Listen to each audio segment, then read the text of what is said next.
How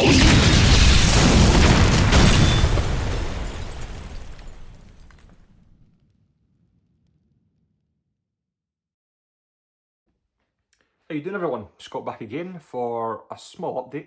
This time it's going to be quality over quantity, I think. CDs, vinyl.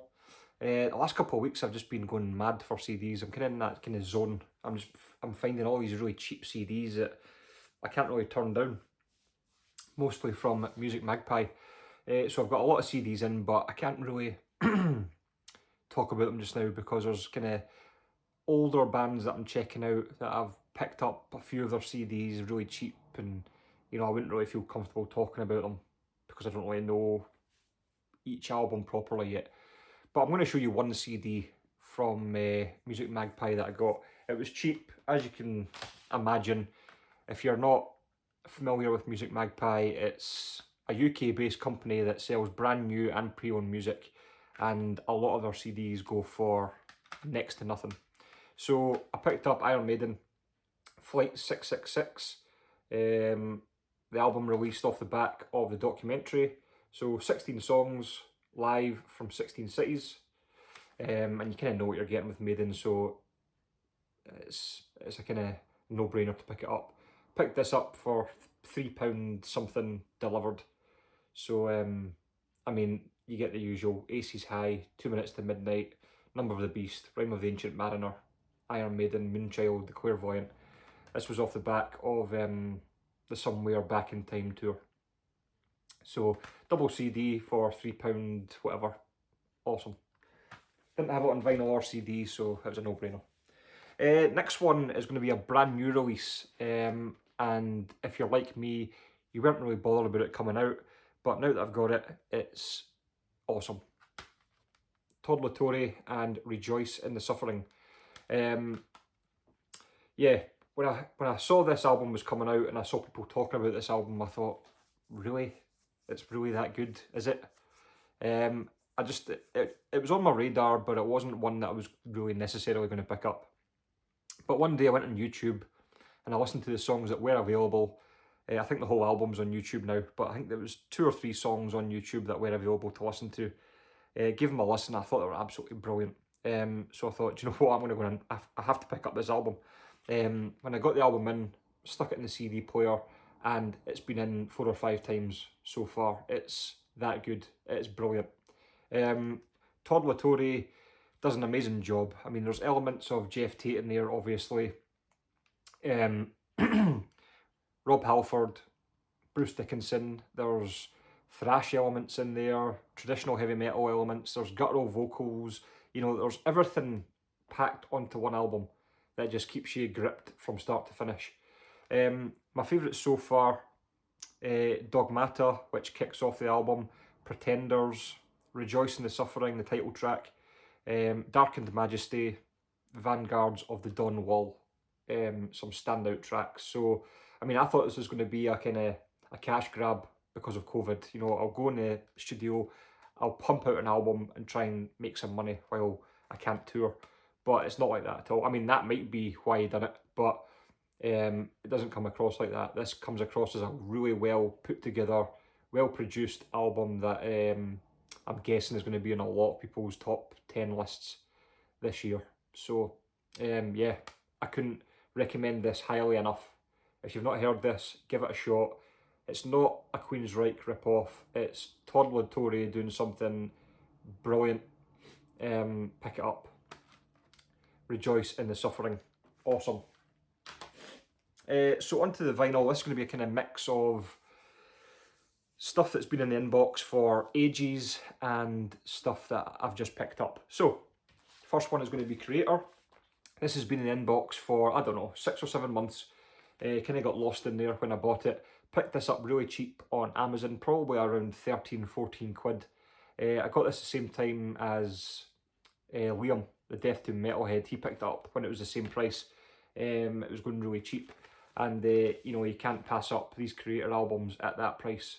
I mean, this kind of phase of Creator, ever since Violent Revolution, they've just been pumping out these albums that are just absolute gold. This one has a kind of the theme running through it that we're kind of destroying the world, we're destroying the planet. Songs like Death to the World, From Flood into Fire, Civilization Collapse, United in Hate, Victory Will Come, you know, it has that kind of theme through it.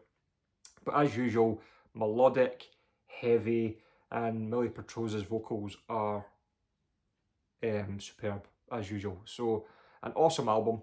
This is the album that came out before Gods of Violence. So, we should be due some new creator, I would say either this year or next year. But this was originally released 2012, Nuclear Blast. So, definitely worth the pick up. It is a gatefold,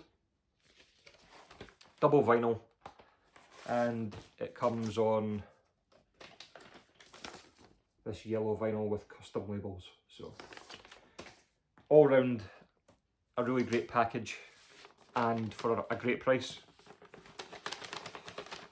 So there we go, Creator and Phantom Antichrist. Love that album.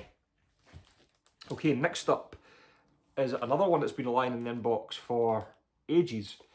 Nuclear Assault and Survive. This has definitely been the album from Nuclear Assault that's taken me the longest to track down or win in an auction. Second full length after Game Over.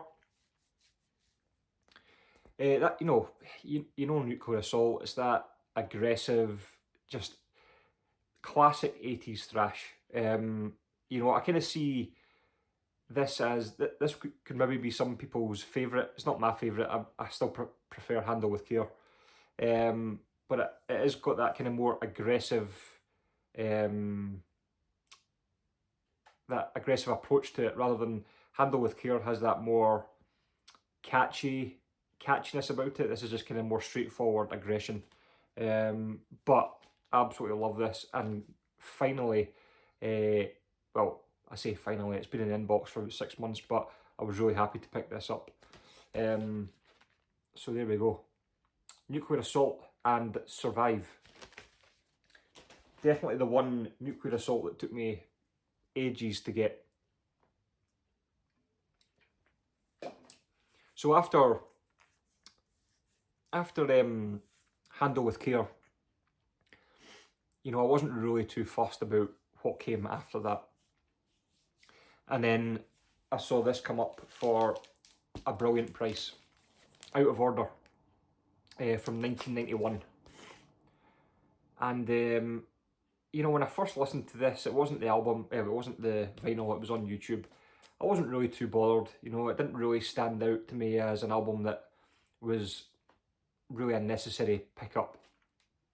But when I saw this on eBay for a price I couldn't resist, I just grabbed it.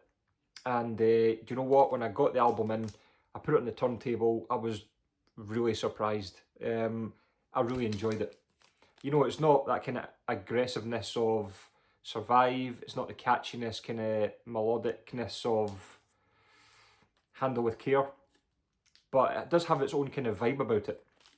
And it's got some absolutely superb songs on it. So, you know, if you are put off from getting this, I would definitely give it another shot, because I was kind of really pleasantly surprised when I heard it again.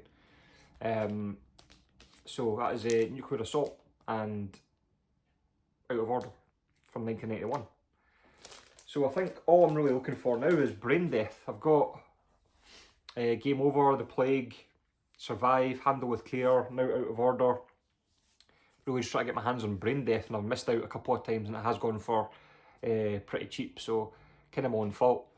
But if there are any more Nuclear Assault after Out of Order that I should be checking out, let me know. You know, I'm always kind of like, always gravitate towards the 80s stuff, but I do know there are other releases after that. I've just never got round to checking them out. So if there are albums that you would recommend, let me know. And the last one I'm going to show, this was kind of like a Valentine's, I don't say kind of a Valentine's gift, it was a Valentine's gift. Me and my wife set a kind of budget for each other for Valentine's Day, just to get us a little gift each. And So I thought, right, okay, it's definitely over what I would normally spend on a record. So I thought this could be a good chance to get something that's kind of over my average budget for a record. So I had a look on eBay and this popped up, and I was all over it. And it is Forbidden Evil from 1988 on Under One Flag. So yeah, this popped up and I still grabbed this probably for half of what I usually see it for. So it was a little more expensive than the budget, so I just made up the difference. But when I got this in, I mean, this is in absolutely superb condition. Still got a really nice gloss on it. I think this has probably been in a cover since it was bought, because I mean, there's hardly even a dent on it. It looks awesome. I took out the vinyl, because you do, when you get those kind of thrash metal vinyl in, I always have a couple of seconds before I take the vinyl out, because I think it's going to be absolutely trashed. This looks unplayed, and I don't say that lightly. It really looks like it's never been on a turntable. It's flawless, the vinyl. I mean, it's near mint. So I was more than happy when I got this in, especially with the condition of it. Just awesome, and it's not an album that's an easy find. So to get it at kind of half price in this condition, I'm over the moon with that. So Forbidden Evil. I mean, this is up there with The Legacy as one of the most classic thrash debuts ever done. I mean, it's awesome. It's a perfect album. It's like The Legacy. It's right up there. So amazing. So that is it. Forbidden and Forbidden Evil. Some Bay Area thrash to round off the video. So, like I said, it was maybe six albums, but you know, really good quality albums that I really want to share with you this time. So, anyway, you can let me know what you think of these pickups in the comments. Let me know what you think of Todd La Torre, his new album. I'm sure a lot of you out there have heard it. Let me know what your opinion is on that, and let me know if there's any more Nuclear Assault to check out, because you know I probably won't unless you tell me to. So there we go. Until the next time, I'll speak to you in the comments. I'll see you very, very soon. Cheers.